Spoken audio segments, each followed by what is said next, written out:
शुरू हो चुकी हैं और बच्चे व्यस्त हैं अपने अपने मोबाइल गेम में, अपने अपने सोशल मीडिया प्लेटफॉर्म में। लेकिन भिलाई में ये वो बच्चे हैं जो मोबाइल से दूर रह करके, सोशल मीडिया से दूर रह करके अपनी अलग ही टैलेंट को निखार रहे हैं। जी हाँ, मैं बात कर रही हूँ इप्टा की जननाट्य संघ का ये शिविर है, लगातार 28 वर्षों से चलता है। निःशुल्क शिविर में इस वर्ष जो बच्चे हैं वो बच्चों की संख्या तो कम है, लेकिन युवा इस बार ज्यादा पहुंचे हैं। लोक नृत्य से लेकर लोक संगीत और थिएटर।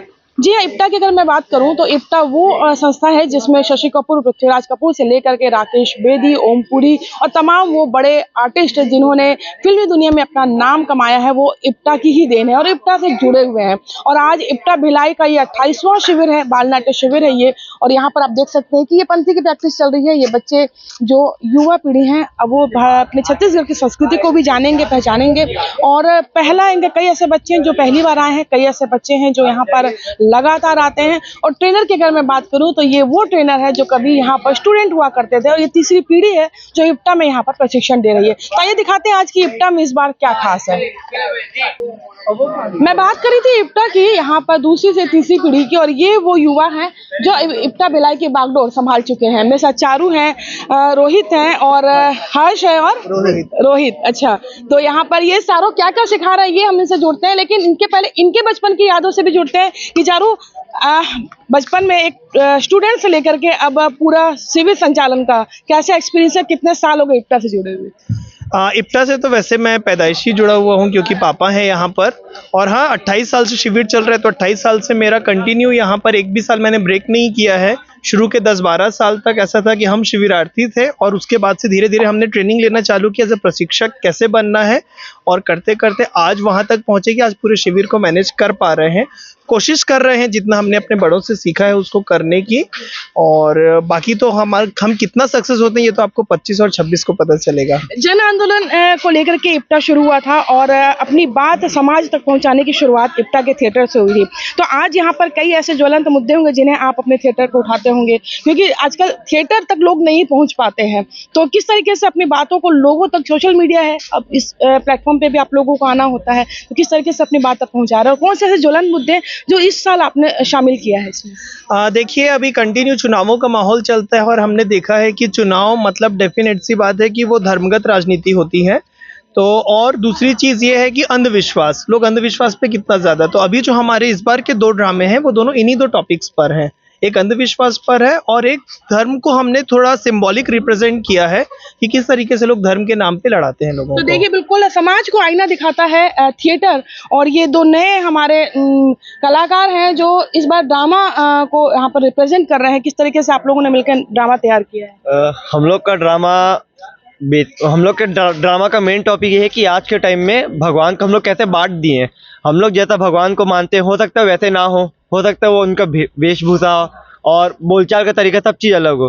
तो हमारी कहानी उसी टॉपिक पे कि अगर भगवान अभी आते हैं तो वो कैसा लगेगा उनको पृथ्वी में आने के बाद। बिल्कुल। और आपका क्या है टॉपिक इस बार? मैम वही सेम, हम लोग साथ में मिलकर करवा रहे हैं। साथ में मिलकर कर रहे हैं। और हम डांस की बात करें, क्योंकि थिएटर में डांस और म्यूजिक के बिना सब कुछ अधूरा होता है, तो क्या सिखा रहे हो भाई इस बार? इस बार गोवा का जो ट्रेडिशनल है गौन करके है वो, और अपने छत्तीसगढ़ी जिसमें पंथी होता है, तो पंथी से भी इंट्रोड्यूस करवा रहे हैं बच्चे लोगों को। और हम एक ड्रामा भी कर रहे हैं जो अभी आज के लोगों के बीच में जो संवेदनाएं हैं वो जो ख़त्म हो गई है, वो थोड़ा सा हमारे नाटक के थ्रू कम से कम थोड़ा लोग थोड़ा सा जगा ले, ऐसा कुछ हमारा एक प्ले है जो हीलिंग जैस्मिन। आप लोगों ने प्ले की बात करी और काफ़ी बच्चे यहाँ पर आते हैं, 100 से करीब। तो क्या लगता है कि आज जो जनरेशन है जो घर से निकलना नहीं चाहती, सुबह उठना नहीं चाहती, और यहाँ पर आप 6 बजे से बच्चों की भीड़ लगी होती है, युवाओं की भीड़ लगी होती है, तो किस रूप में देखते हैं? क्या ये बदलाव और आगे कुछ अच्छा बेहतर कर पाओगे इसमें? बिल्कुल कर पाएंगे। जैसे पहले दिन और दूसरे दिन में जो बच्चे यहाँ इंट्रोड्यूस नहीं हुए थे तो उनके अंदर वो क्यूरियोसिटी या फिर वो चीज़ नहीं आई थी। पर 2 दिन होने के बाद वो खुद अपनी मम्मी लोग को बोलते उठा दो, हम चल जाएंगे, सबसे पहले मेरे को छोड़ो, लेट नहीं होना चाहिए, ऐसा मैं सुना हूँ। मतलब सबके पेरेंट्स ऐसा बोल रहे हैं। जो कुछ पेरेंट्स थे जो हमको मेरे को पर्सनली जैसे बोले थे कि हमारा बच्चा उठता ही नहीं है जल्दी, मतलब किसी भी चीज़ में आगे नहीं रहता, और वो बच्चा बोल रहा है मम्मी को कि मेरे को जल्दी छोड़ो, मैं लेट जाता हूँ तो मेरे को एकदम गिल्टी फील होता है, ऐसा करे तो अच्छा लगता है, फील होता है। तो बिल्कुल देखिए, ये एक जो आदतें हैं, अच्छी आदतें घर में भी सीखी जाती है, लेकिन कुछ ऐसी संस्थाएं होती है, कुछ ऐसी जगह होती है कि जहां पर लोग एक दूसरे को देख करके सीखते हैं, और ये इप्टा वही जगह है कि जहां पर एक दूसरे को देख करके सीखते हैं। और यहाँ पर उम्र का कोई यहाँ पर वो बंधन नहीं है, हर उम्र के लोग यहाँ सीखने आते हैं। और सबसे अच्छी बात यह है कि हम अपनी जो संवेदनाएं हैं, मानवीय संवेदना है, जो हम खोते जा रहे हैं और बिल्कुल असंवेदनशील बनते जा रहे हैं अपने समाज के प्रति, परिवार के प्रति, लेकिन यहाँ रिश्तों की अहमियत को समझाया जाता है। हम थोड़े सीनियर से भी जुड़ते हैं कि जिन्होंने इप्टा की शुरुआत की थी और क्या बदलाव उन्होंने देखा है, ये भी जानते हैं।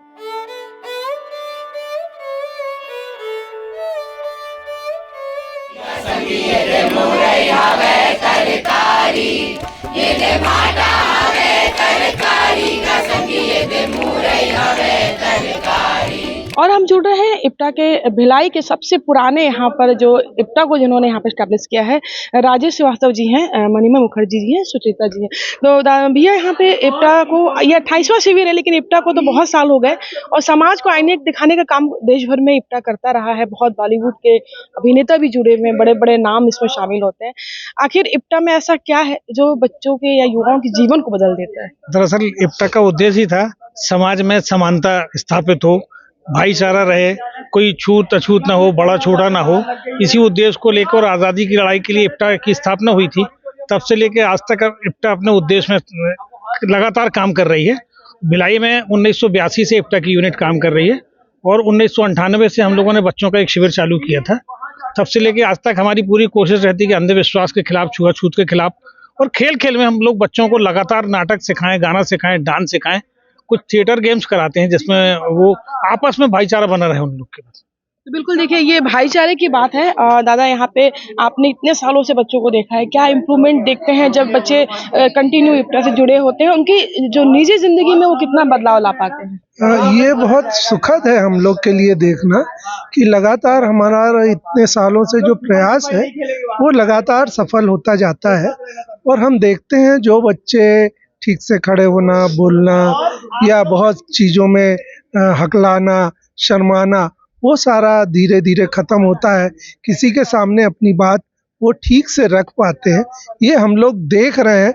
और लगातार हम लोग इसको देखते रहते हैं कि कैसे बच्चों में परिवर्तन होता है, वो साल दर साल होता जा रहा है। तो बिल्कुल देखिए, बच्चों में परिवर्तन है। और हम सुचिता जी जुड़ते हैं कि जिस तरीके से यहाँ पे आप देखते हैं एज ए मदर विंग, यहाँ पे बच्चे की मम्मियाँ बहुत सारी शिकायतें जब शुरुआत होती हुई आती होंगी कि हमारा बच्चा ये नहीं करता, वो नहीं करता, लेकिन जब शिविर खत्म होता है तब क्या उनकी संतुष्टि रहती है?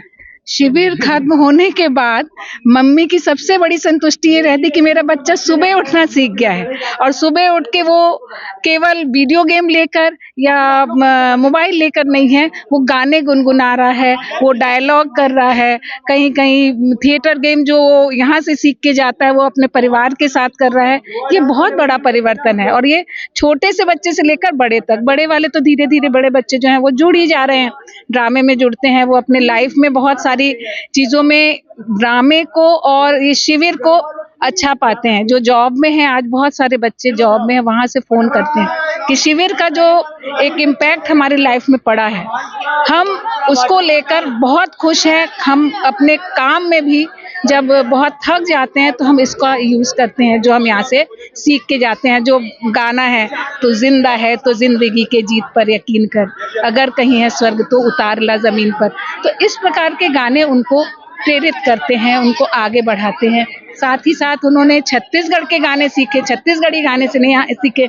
यहाँ पर बंगाली बच्चे हैं, उड़िया बच्चे हैं, लेकिन जब वो छत्तीसगढ़ी गाने सीखते हैं तो उसकी एक अलग उनको मस्ती आती है। अभी जैसे आपने सुना भाटा हवे तरकारी, ऐसे ही बच्चे आगे बढ़ रहे हैं। बिल्कुल, देखिए यहाँ पर जो जनगीत है वो आपके जीवन में एक उत्साह भरते हैं, एक अलग मोटिवेशन लेके आते हैं, क्योंकि ये जिंदगी ऐसी ही चलती है, क्योंकि अगर सुख है तो दुख भी है। और जब आप दुखी होते हैं और अगर आप इप्टा के कहीं ना कहीं ट्रेनिंग ली हुई है आपने, तो आप उस वक्त मायूस नहीं होते, बल्कि आपके अंदर एक और उत्साह बढ़ता है कि कुछ बेहतर करना है, जीवन में सब कुछ चलता रहेगा। और इप्टा यही सिखाता है। और वाकई में आज के दौर में जिस तरीके से हमारी जिंदगी चल रही है, हम जिस दौर से गुजरते हैं, यहाँ पर सोशल मीडिया में बहुत सारे दोस्त हैं, लेकिन रियल लाइफ में जब जरूरत होती है तब कोई खड़ा नहीं होता है। और उस दौर में अगर ऐसे शिविर लगते हैं तो आप अपने बच्चों को, अपने भाई को, अपने बहन को जरूर भेजिए। कोमल धनेसर, IBC 24 भिलाई।